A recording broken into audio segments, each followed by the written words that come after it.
warahmatullahi wabarakatuh. Nama saya Marini Fajarianti, nomor induk mahasiswa 20252611669. Di sini saya akan mempresentasikan tentang perkembangan di negara Amerika Serikat. Yang pertama ada periodisasi perkembangan konsep pemfungsian seni di negara Amerika Serikat. Konsep pendidikan seni di Amerika Serikat mengalami perubahan dari waktu ke waktu sesuai dengan periodisasi di depan. Perubahan itu dapat pula dikelompokkan menjadi periode perintisan, pertumbuhan, dan perkembangan. Dan kematangan dalam konsep untuk suatu negara adalah periode perkembangan yang berjati diri, yang berangkat dari periode perintisan keberadaan pendidikan seni belum formal, karena baru berupa wacana. Setelah ditemukan kebulatan pendapat, barulah dicantumkan dalam kurikulum dengan sebutan pelajaran menggambar. Berarti berada dalam periode pertumbuhan perkembangan. Selanjutnya adalah periode perkembangan yang ditandai dengan isi pelajaran. Dari menggambar berubah menjadi seni. Akibatnya peran menggambar yang harus dimainkan dalam seni dipandang terlalu sempit. Dikatakan sempit karena fungsi hanya sebagai sarana untuk mengembangkan keterampilan motorik dengan pengubahan menjadi seni. Jangkauannya menjadi lebih luas, di sampingnya perannya untuk mengembangkan keterampilan juga untuk guna membantu mengembangkan impuls estetik maupun impuls artistik.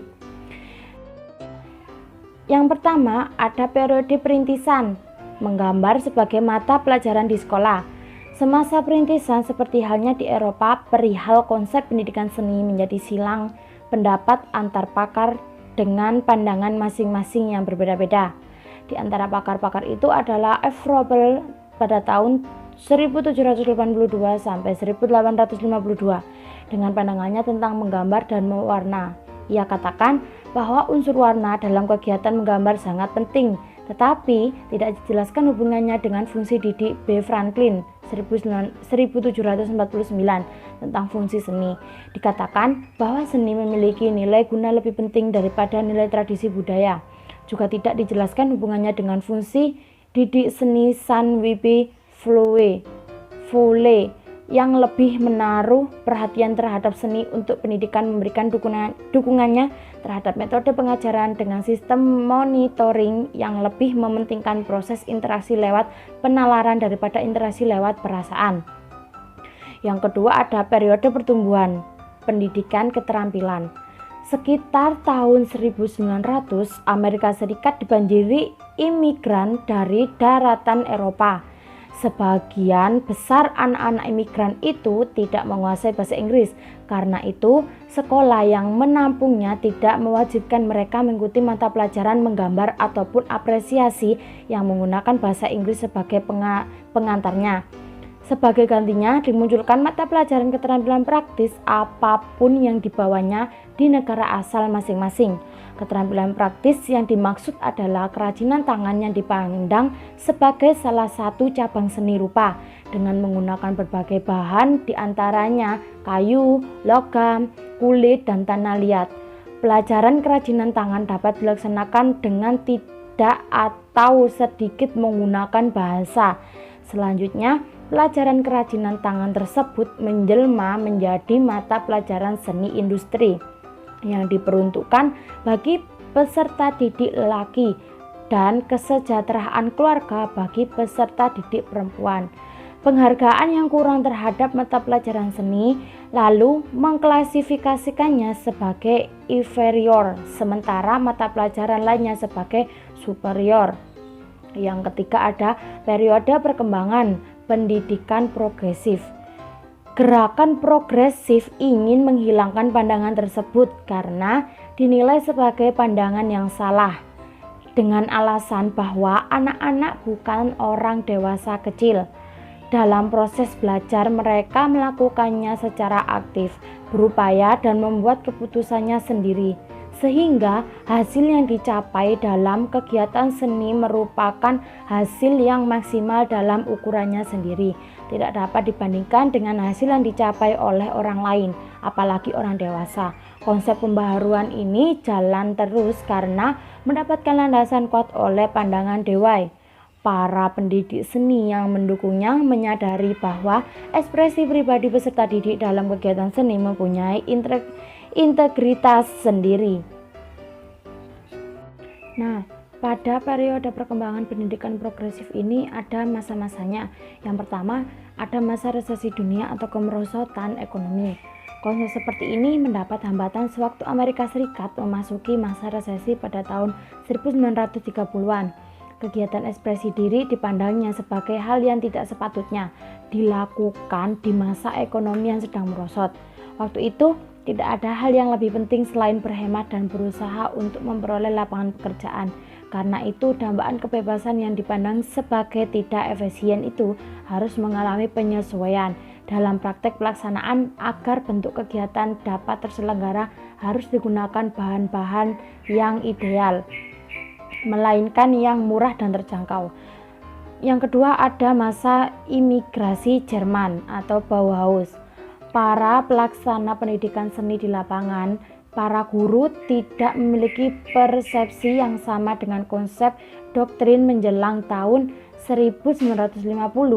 Para guru jelas-jelas mengimplementasikan doktrin tersebut dengan arah lain, bukan lagi menerapkan penjelajahan bahan, melainkan melakukan improvisasi bahan.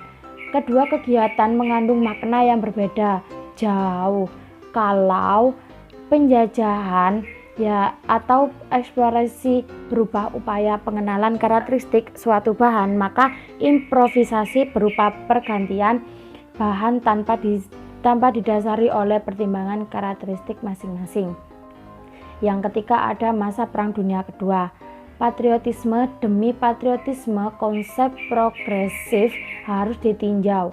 Ini merupakan tindakan ekstrim yang menimbulkan reaksi, namun harus disadari bahwa sekolah yang merupakan lembaga kemasyarakatan mau tidak mau harus menerima kepentingan nasional serta tuntutan sosial.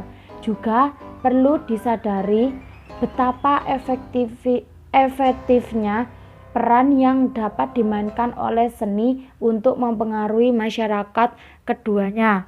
Patriotisme dan peran seni justru penting untuk disadari oleh setiap calon warga masyarakat peserta didik. Pengakomodasian keduanya merupakan tindakan yang tetap berada di dalam bingkai pemfungsian seni sebagai sarana untuk mempersiapkan peserta didik sebagai calon warga negara demokrasi. Yang keempat, ada masa pasca perang. Pengembangan jiwa. Usainya suatu perang meninggalkan banyak puing, baik puing yang berupa kebendaan maupun kejiwaan. Pasca perang merupakan masa renovasi puing-puing tersebut. Khusus mengenai renovasi kejiwaan warga masyarakat ditujukan kepada upaya untuk memanusiakan manusia. Khusus yang diarahkan kepada para peserta didik menjadi penting karena selama perang berkecamuk terjadi penekanan terhadap kebebasan mengeluarkan pendapat. Karena itu, upaya yang dimaksud berupa kebebasan ekspresi dilewatkan kegiatan seni. Sebab seni dengan kegiatannya berpotensi untuk melaksanakan fungsi tersebut. Yang kelima, ada masa Perang Dingin. Pengembangan kreativitas. Kreativitas yang dikembangkan dalam pendidikan tentu diarahkan ke nilai yang positif, sehingga berada dalam bingkai moralitas. Sedangkan kebebasan dalam pendidikan progresif khususnya yang diberlakukan dalam lingkungan pendidikan seni tidak mustahil akan menghasilkan dampak negatif, yakni bukan saja tidak menunjang gagasan pengembangan matematika dan ilmu pengetahuan, tetapi juga menyuburkan tumbuhnya nilai-nilai yang bertentangan dengan moralitas. Karena itu, menjadi penting adanya usaha untuk mendefinisikan kembali pengertian kreativitas, khususnya dalam pendidikan seni dalam hubungannya dengan bantuan yang diberikan oleh seni kepada bidang lain. Yang terakhir, ada periode pendidikan akademik seni sebagai sosok pengetahuan. Pada tahun 1958, Kongres mengesahkan Undang-Undang Pendidikan Pertahanan Nasional untuk memacu pembaharuan kurikulum matematika, ilmu pengetahuan, dan bahasa asing. Dengan perubahan kurikulum ini dimaksud untuk menyiapkan peserta didik sebagai calon warga negara yang tangguh dalam bidang ilmu serta teknologi, khususnya yang berkaitan dengan program ruang angkasa.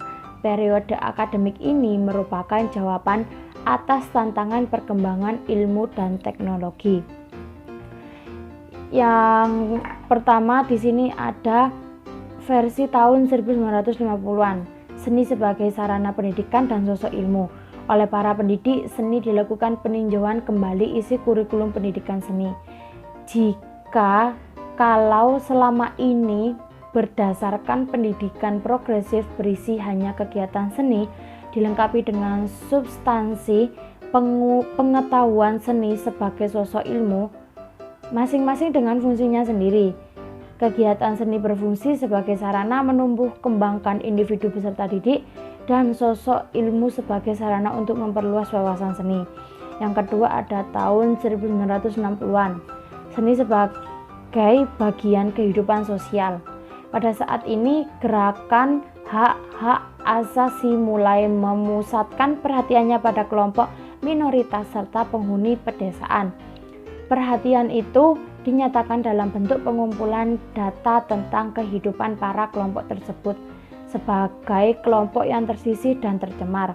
Masalah sosial yang aktual itu mempengaruhi isi program pendidikan seni ke dalam kurikulum, merupakan keterpaduan seni dengan masalah sosial yang berkaitan dengan pengadaan tenaga kerja yang terampil menggambar. Sekian, terima kasih dari presentasi saya.